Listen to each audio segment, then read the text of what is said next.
রাদিয়াল্লাহু তাআলা আনহু। সালমান ফারসি রাদিয়াল্লাহু তাআলা আনহু ছিলেন মাজুসি, অগ্নি পূজারী। ওনার বাপ দাদা সবাই আগুনের পূজা করত।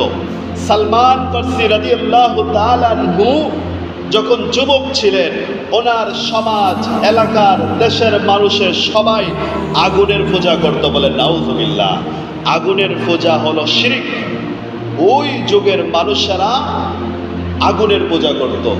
সালমান ফারসি রাদিয়াল্লাহু তাআলা আনহুর যে পরিবার ছিল, ওনার বাবা ছিলেন ওই এলাকার সর্দার। আর ওনার পরিবারের কাছে, বাবার কাছে দায়িত্ব ছিল যে 24 ঘন্টা আগুন জ্বালায় রাখতে হবে। কারণ আগুন নিভে গেলে তাদের স্রষ্টা, তাদের খোদা তো নিভে যাওয়ার কথা না। এজন্য তাদের পরিবারের দায়িত্ব ছিল 24 ঘন্টা আগুনের জ্বালানি দিয়ে আগুন জ্বালিয়ে রাখতেন। আর অগ্নি পূজকেরা এসে আগুনকে সেজদা করত। আর এই দায়িত্ব ছিল সালমান ফারসির বাবার উপরে। সালমান ফারসি রাদিয়াল্লাহু তাআলা আনহু তখনও ইসলামের সন্ধান পান নাই, দ্বীনের সন্ধান পান নাই। সালমান ফারসি রাদিয়াল্লাহু তাআলা আনহুর বাবার দায়িত্ব ছিল যে আগুনের জ্বালিয়ে দেওয়া। একদিন সালমান ফারসির বাবা সালমান ফারসি রাদিয়াল্লাহু তাআলা আনহুকে বলতেছেন, ছেলে, তুমি আমার এই আগুনের আজকে এই দায়িত্বটা পালন করো।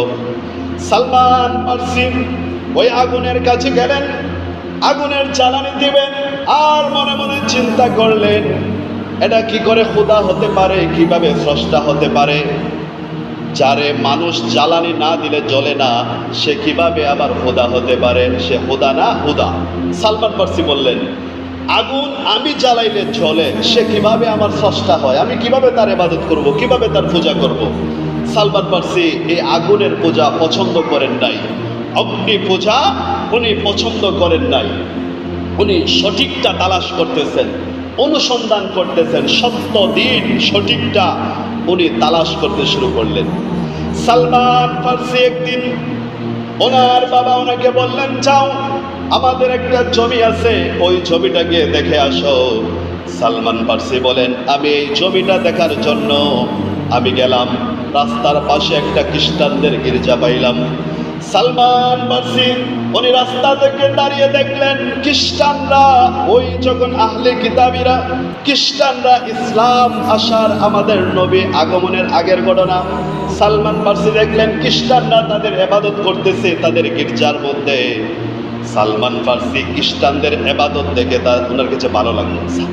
সালমান ফারসি দেখেন যে খ্রিস্টানরা তাদের গির্জায় ইবাদত করতেছে, খ্রিস্টানদের ইবাদত সালমান ফারসির কাছে ভালো লাগলো। কারণ আগুনের পূজার চেয়ে খ্রিস্টানদের যে প্রার্থনা, এটা ওনার কাছে পছন্দ হইল। উনি দাঁড়াইয়া সকাল থেকে সন্ধ্যা পর্যন্ত খ্রিস্টানদের প্রার্থনাগুলি দেখলেন। আর মনে মনে চিন্তা করলেন যে আমাদের যে ধর্ম, অগ্নি পূজার ধর্ম, এটা কখনো সঠিক হতে পারে না। খ্রিস্টানদের ধর্ম হলো সঠিক, কারণ তাদের ইবাদতটা খুব সুন্দর। সালমান ফারসি সন্ধ্যা পর্যন্ত দাঁড়িয়ে থাকলেন, খ্রিস্টানদের ইবাদত দেখলেন, প্রার্থনা দেখলেন। গির্জায় দাঁড়িয়ে দেখে সালমান ফারসি যখন বাড়িতে গেলেন, গিয়ে নিজের বাবাকে বললেন, বাবা, আজকে আমি এমন একটা ধর্মের সন্ধান পেয়েছি, আজকে আমি একটা ধর্মের সন্ধান পেয়েছি। আমি খ্রিস্টানদের গির্জায় গিয়েছিলাম, গিয়ে দেখেছি তারা যে ইবাদত করে, তারা যে প্রার্থনা করে, এই ইবাদত আর এই প্রার্থনা আমার কাছে ভালো লাগে। সালমান ফারসি নিজের বাবাকে গিয়ে বললেন, খ্রিস্টানরা যে ইবাদত করে, প্রার্থনা করে তাদের গির্জায়, এই ইবাদতটা আমার কাছে ভালো লাগে। সালমান ফারসির বাবা বললেন, হে আমার ছেলে, এমনটা বলো না। তোমার বাপ দাদার ধর্মের বিরুদ্ধে, তোমার বাপ দাদার ধর্ম তুমি ছেড়ে দিও না। তোমার বাপ দাদার ধর্ম তোমার কাছে ভালো, খ্রিস্টানদের ধর্ম তোমার কাছে ভালো হতে পারে না। ভালো করে আলোচনা বুঝবেন, সহিহ হাদিস। সালমান ফারসি যখন ওনার বাবাকে গিয়ে বললেন, খ্রিস্টানদের ধর্ম আমার কাছে ভালো লাগে, তখন সালমান ফারসির বাবা বললেন, হে আমার ছেলে, এভাবে বলো না। আমাদের বাপ দাদার ধর্ম তোমাকে মেনে নিতে হবে, বাপ দাদার ধর্মই তোমার কাছে ভালো হতে হবে। আজকের যুগেও যখন আপনি সঠিক কথা, হক কথা, সঠিক কিছু বলবেন, তখন কিছু মূর্খ জাহেল লোক বলে যে আমাদের বাপ দাদা যেটা করছে আমরা সেটাই করব, বলে কি বলে না?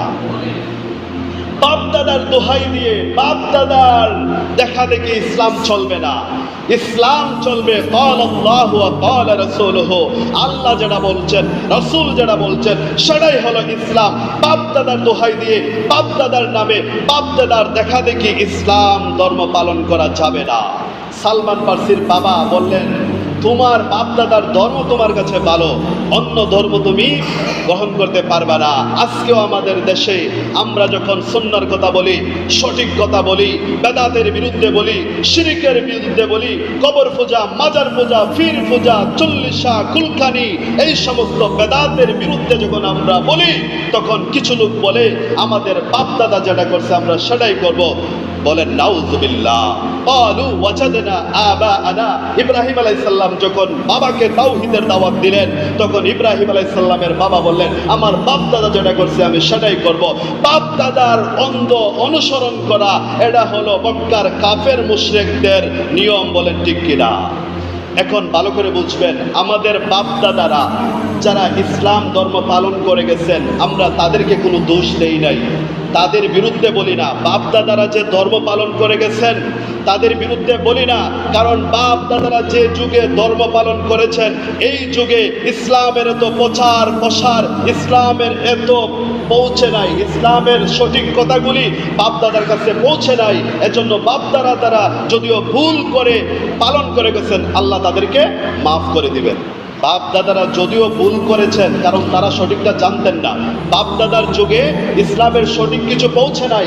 এখন যেভাবে কোরআন হাদিস বিভিন্নভাবে প্রচার প্রসার হচ্ছে, মক্কা মদিনার ইসলাম, সহি ইসলামগুলি তারা যেভাবে পালন করতেছে, সারা বিশ্বে এখন এগুলি দেখা যায়। কাবাগরের ইমাম যখন সালাত আদায় করে, সারা বিশ্বে দেখে কি দেখে না? এখন কোরআন হাদিস একদম ক্লিয়ার। কোরআন হাদিস সবাই এখন গবেষণা করতে পারবে। কোরআন হাদিসের এখন গবেষণা চলতেছে, সঠিক জিনিসগুলি এখন তুলে ধরা হচ্ছে, আর বেদাত আর বাতিলগুলি ছেড়ে দেওয়ার কথা বলা হয়েছে। এরপরেও যারা বলবে বাপ দাদার যেটা করে গেছে আমি সেটাই করব, সে কখনো হক হতে পারে না, সেটা গুমরাহি হবে। বলেন ঠিক কিনা? তো বাপ দাদারা যে ভুল করে গেছেন, আল্লাহ তাদেরকে মাফ করবেন। কি করবেন?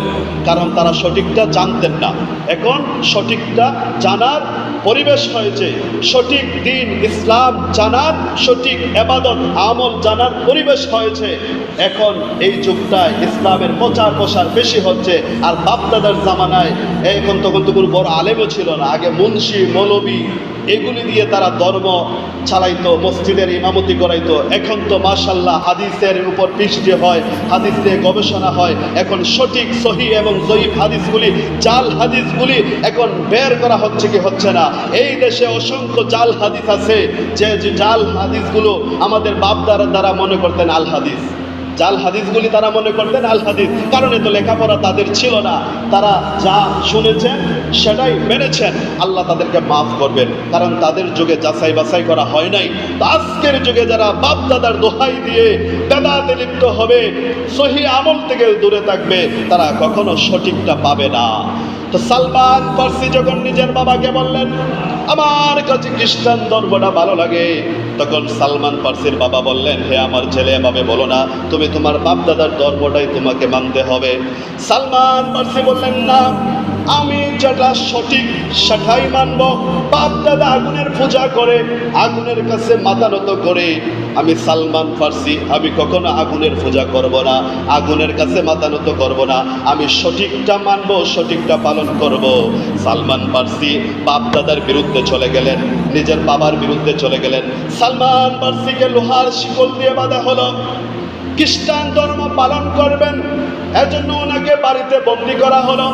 সালমান ফার্সি একদিন সুযোগে এই শিকল খুলে একদিন বের হয়ে গেলেন, গিয়ে ওই খ্রিস্টানদের গির্জায় গিয়ে বললেন, তোমাদের ধর্মর প্রচার প্রসার কোথা থেকে হয়? তখন তারা বলে দিল যে সিরিয়া থেকে। সালমান ফার্সি জিজ্ঞেস করলেন যে তোমাদের যে ধর্ম প্রচার হয় এটা কোন জায়গা থেকে হয়? তখন তারা বলে দিল যে এটা সিরিয়া থেকে। সালমান ফার্সি এবার সিরিয়ায় যাবেন। সালমান ফার্সি নিজের সব কিছু ছেড়ে সিরিয়ার পথে রওনা হলেন। সিরিয়ায় গিয়ে ওই ধর্ম যাজক, সবচেয়ে বড় গির্জা খ্রিস্টানদের উপাসনালয় গেলেন, গিয়ে খ্রিস্টানদের যে প্রধান সেই খ্রিস্টানদের প্রধান পাদ্রী ধর্মযাজককে গিয়ে বললেন, আমি তোমাদের ধর্ম গ্রহণ করতে চাই, তোমাদের ধর্মের নিয়ম কানুন আমি শিখতে চাই, আমি তোমার সেবা করতে চাই, আমাকে কিছু সুযোগ দাও, আমি তোমার সেবা করব, আর তোমার কাছ থেকে আমি প্রার্থনা শিখব, আর আমি তোমাদের ধর্ম অনুসরণ করব। তখন ধর্মযাজক বলল, ঠিক আছে, তুমি আমার কাছে থাকো, থেকে তুমি ধর্মের নিয়ম কানুন শিখো। সালমান ফার্সি বললেন যে আমি আগুনের পূজা ছেড়ে দিয়ে খ্রিস্টানদের গির্জায় গেলাম সঠিকটা তালাশ করার জন্য, সঠিক দিন অনুসন্ধান করার জন্য। সালমান ফার্সি বলেন, আমি খ্রিস্টানদের যে ধর্মযাজকের কাছে গেলাম, বহুত বড় এক ধর্মযাজক। আমাদের মধ্যে আছে না বহুত বড় আলেম, বহুত বড় ফির বুজুর্গ, খ্রিস্টানদের মধ্যে কিন্তু এরকম ধর্মযাজক আছে। তো সালমান ফার্সি বলেন, আমি ধর্মযাজকের কাছে গেলাম, তার সেবা করলাম। কারণ কি?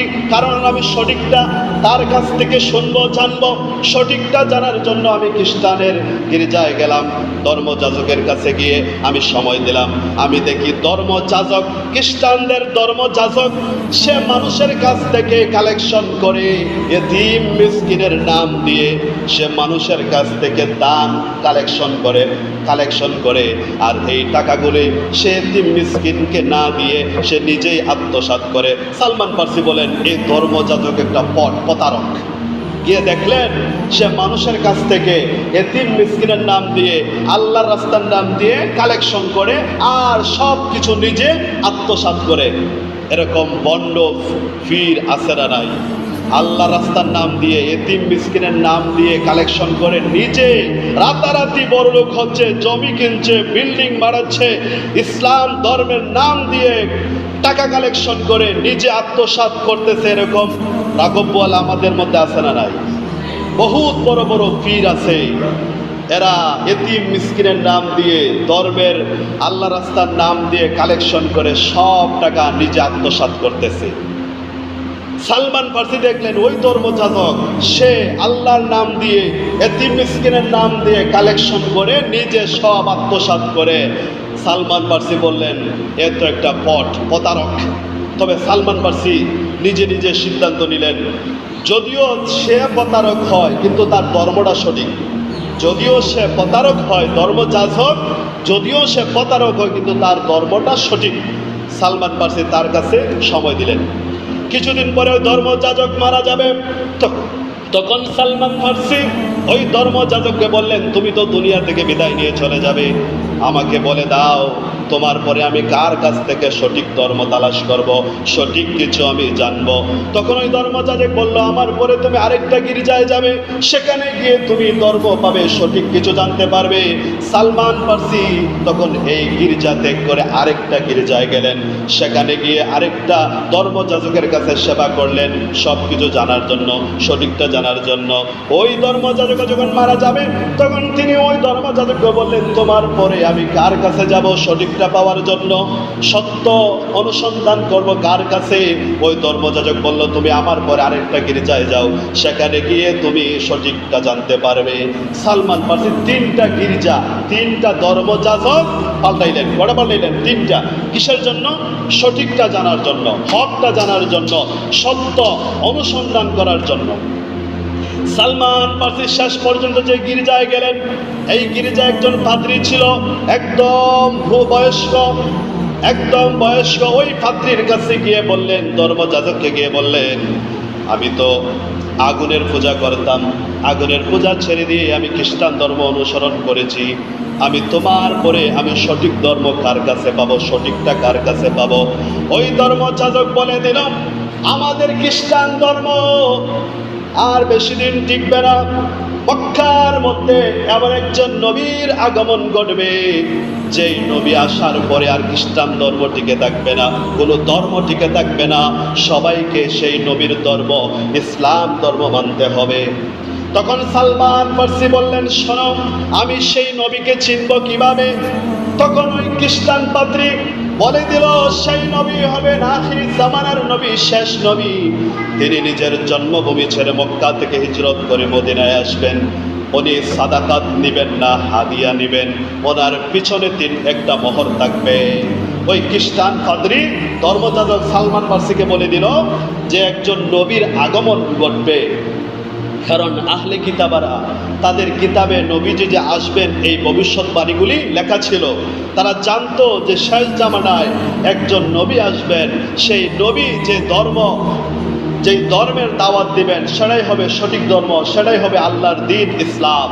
তো সালমান ফার্সি ওই নবীকে চিনার 3টা আলামত পাইলেন। কয়টা আলামত? শেষ নবীকে চিনার 3টা আলামত। প্রথম আলামত হলো আল্লাহর নবী সদকা নিবেন না। কি নিবেন না? সদকা খাবেন না, হাদিয়া নিবেন। সদকা নিবেন না, হাদিয়া নিবেন, এবং আল্লাহর নবীর পিছনে একটা মোহরে নবুয়ত থাকবে। এই 3টা আলামত সালমান ফার্সি জানলেন। সালমান ফার্সি এখন চিন্তা করলেন, আমি সিরিয়া থেকে এখন মদিনায় যাব, মক্কায় থেকে মদিনায় হিজরত করে আসবেন সেই নবীর অপেক্ষা করব। সালমান ফার্সি মদিনার পথে রওনা হলেন। হঠাৎ করে রাস্তার মধ্যে একদল ডাকাত সালমান ফার্সিকে বন্দি করলো। আগে কিন্তু মানুষ বেচা কেনা হইতো, ডাকাতেরা মানুষকে বন্দি করে বাজার নিয়ে বিক্রি করত। সালমান ফার্সি বলেন, আমি একদল ডাকাতের হাতে পড়লাম, ডাকাতরা আমাকে বন্দি করলো, আমাকে নিয়ে মদিনার বাজারে এক ইহুদির কাছে বিক্রি করলো। কার কাছে? ইহুদির কাছে। সালমান ফার্সি মনে মনে খুশি, আবার একটু কষ্ট। খুশি কেন? কারণ ওই যে পাদ্রী বলে গেছে যে তুমি মদিনায় সেই নবীকে পাবে, এই জন্য তিনি খুশি, মদিনায় তো গেলেন। আরেক দিকে কষ্ট কেন? গোলাম হয়ে গেলেন, ইহুদির গোলাম হয়ে গেলেন। সালমান ফার্সি ইহুদির কাজ করতে লাগলেন আর শেষ নবীর অপেক্ষা করতে লাগলেন। সালমান ফার্সি একদিন খেজুর গাছে উঠে খেজুর গাছ পরিষ্কার করতেছেন। এমন সময় ইহুদির ছেলে এসে ইহুদিকে বলতেছে, বাবা শোনো, আরব দেশে মক্কা থেকে একজন নবী আমাদের মদিনায় এসেছেন, আওস আর খাজরাজ গোত্র তাকে গ্রহণ করেছে। তখন সালমান ফার্সি এই কথাটা শুনেছেন গাছ থেকে, গাছের উপর থেকে। সালমান ফার্সি নবীজি আসছেন মদিনায়, এই কথাটা শুনছেন গাছের উপর থেকে। সালমান ফার্সি এই কথাটা শোনার সাথে আর হুঁশ নাই, লাফ মেরে ইহুদির উপরে পড়ে গেছে। ইহুদি কয়, পাগল নাকি? সালমান ফার্সি তো এই অপেক্ষায় ছিলেন যে কখন নবীজি মদিনায় আসবেন। যখন শুনলেন যে নবীজি মদিনায় আগমন করেছেন, সাথে সাথে লাফ দিয়ে ইহুদির উপরে পড়ে গেছে। ইহুদি বলে, যেটা পাগল নাকি? সালমান ফার্সি নবীজিকে পরীক্ষা করার জন্য, তিনি শেষ নবী যে এটা পরীক্ষা করার জন্য, যাচাই বাছাই করার জন্য সালমান ফার্সি এক টোপলা খেজুর নিয়ে গেলেন আল্লাহর নবীর দরবারে। গিয়ে নবীজির হাতে দিয়ে বললেন, এটা আপনার জন্য সাদাকা। সালমান ফার্সি প্রথম গিয়ে বললেন, এই খেজুরটা নেন, এটা আপনার জন্য সাদাকা। আল্লাহ নবী বললেন, লা, আমি সদকা নেই না, আমি সদকা খাই না। প্রথম আলামত মিলছে কি মিলছে না? এই যে ধর্মযাজক বলছিল শেষ নবী সদকা নিবেন না, সালমান ফার্সি প্রথম আলামত পাইলেন, বললেন আলহামদুলিল্লাহ। এরপরে দিন সালমান ফার্সি আর এক টুকরা খেজুর নিয়ে আসলেন, এসে নবীজির দরবারে বললেন, এটা আপনার জন্য হাদিয়া। আল্লাহ নবী বললেন, হাদিয়া গ্রহণ করলেন, নবীজি নিজে খাইলেন। সালমান ফার্সি আরো খুশি হইলেন, দ্বিতীয় আলামতটা পাওয়া গেছে যে নবীজি হাদিয়া নিবেন, নবীজি হাদিয়া নিয়েছেন। এরপরে সালমান ফার্সি নবীজির পিছনে শুধু বারবার ঘোরেন। কেন ঘোরেন? কারণ ওই ধর্মযাজক বলেছিল যে শেষ নবীর পিছনে একটা মোহরে নবুয়ত থাকবে। এটা দেখার জন্য সালমান ফার্সি বারবার পিছনের দিকে ঘুরতেছেন। আল্লাহ নবী বুঝতে পারছেন এই সালমান ফার্সি কি তালাশ করতেছেন। আল্লাহ নবী নিজে চাদর করে দিলেন, সালমান ফার্সি নিজে নবীজির মোহরে নবুয়তে সোমা দিয়েছেন। বলেন সুবহানাল্লাহ। সালমান ফার্সি তিনটা আলামত পেয়েছেন, নবীজিকে শেষ নবী হিসাবে মেনে নিয়েছেন। ঘটনা এখানে শেষ নয়। সালমান ফার্সি ছিলেন ইহুদির গোলাম। ইহুদি কিন্তু নবীজির দুশমন। ইহুদি কিন্তু চায় না নবীজির ভালো, ইসলাম পছন্দ করে না, আল্লাহর নবীকে ইহুদিরা পছন্দ করে না। এবং সালমান ফার্সি ইসলাম ধর্ম গ্রহণ করেছেন, কিন্তু ইহুদি সালমান ফার্সিকে আজাদ করে না, মুক্ত করে না। সালমান ফার্সি ইহুদিকে গিয়ে বললেন, ইহুদি শোনো, আমি তোমার কাছ থেকে মুক্তি চাই, স্বাধীনতা চাই, তুমি আমাকে মুক্ত করে দাও। ইহুদি বলল, না, শুনেছি তুই ইসলাম ধর্ম গ্রহণ করেছিস, তোকে আমি মুক্ত দিব না, তোকে আজাদ করব না। তখন ইহুদি বলল, শোন, তোকে একটা শর্তের বিনিময়ে আমি মুক্তি দিতে পারি, আজাদ দিতে পারি, স্বাধীন করে দিতে পারি। শর্তটা হলো সকালবেলা খেজুর গাছ রোপণ করবে আর বিকালবেলা এই গাছে খেজুর ধরতে হবে, তারপরে তুই স্বাধীন হবে। এমন একটা শর্ত দিয়েছে। এটা কি সম্ভব? সকালবেলা খেজুর গাছ লাগানোর পরে বিকালে খেজুর ধরতে হবে। ইহুদি এমন শর্ত দিয়েছে যাতে সালমান ফার্সি এই শর্ত পালন না করতে পারে। সালমান ফার্সি আল্লাহর নবীর দরবারে গেলেন, গিয়া বলেন, ইয়া রাসূলুল্লাহ, ইয়া হাবিবাল্লাহ, আমি তো ইসলাম ধর্ম গ্রহণ করেছি, আমি তো আপনাকে মেনে নিয়েছি, আমি কিন্তু আপনার কাছে আসতে চাই। আমার কাছে একমাত্র বাধা হলো ইহুদি, কারণ ইহুদির গোলাম আমি। আর ইহুদি আমাকে এমন একটা শর্ত দিয়েছে যেটা খুব কঠিন। আল্লাহর নবী বলেন, কি শর্ত দিয়েছে? সালমান ফার্সি বললেন যে সকালবেলা খেজুর গাছ রোপণ করব, বিকালে খেজুর ধরলে সে আমাকে মুক্ত দিবে। আল্লাহর নবী বলেন, সালমান ফার্সি, তুমি ইহুদির শর্তটা মেনে নাও। বলেন সুবহানাল্লাহ। আল্লাহ নবী নিজে সকালবেলা খেজুর গাছ রোপণ করলেন, বিকালবেলা খেজুর ধরেছে। এটা ছিল আমাদের নবীজির মুজিজা। আল্লাহর নবী যখন খেজুর গাছ রোপণ করলেন, বিকালবেলা খেজুর ধরল, সালমান ফার্সি ইহুদির হাত থেকে স্বাধীনতা পেলেন। বলেন সুবহানাল্লাহ। এই লম্বা হাদিসটা বলার উদ্দেশ্য হলো, সালমান ফার্সিও মানুষ ছিলেন, আমরাও মানুষ। সালমান ফার্সি নিজের ধর্ম ছেড়ে, আগুনের পূজা ছেড়ে দিয়ে, খ্রিস্টান ধর্ম ছেড়ে দিয়ে, 3টা গির্জা পরিত্যাগ করে শেষ পর্যন্ত সঠিকটা পাওয়ার জন্য গোলাম হলেন, ইহুদির গোলাম হয়ে তারপরে সঠিক ধর্ম ইসলাম ধর্মকে গ্রহণ করলেন। বলেন সুবহানাল্লাহ। একজন সাহাবী সঠিকটা অনুসন্ধান করে নিজের বাপদাদার ধর্ম ছাড়লেন, খ্রিস্টান ধর্ম ছাড়লেন। আর আমি আর আপনি বাপদাদার অনুসরণ ছাড়তে পারি না। আমরা তো অনেক ধর্ম পরিবর্তন করতে হবে না, শুধু বাপদাদারা যে ভুল করেছেন এই ভুলগুলি আমরা ছেড়ে দেই। আমরা সঠিকটা পালন করতে পারবো কি পারবো না? ইনশাআল্লাহ। এজন্য দেখেন নবীর সাহাবীরা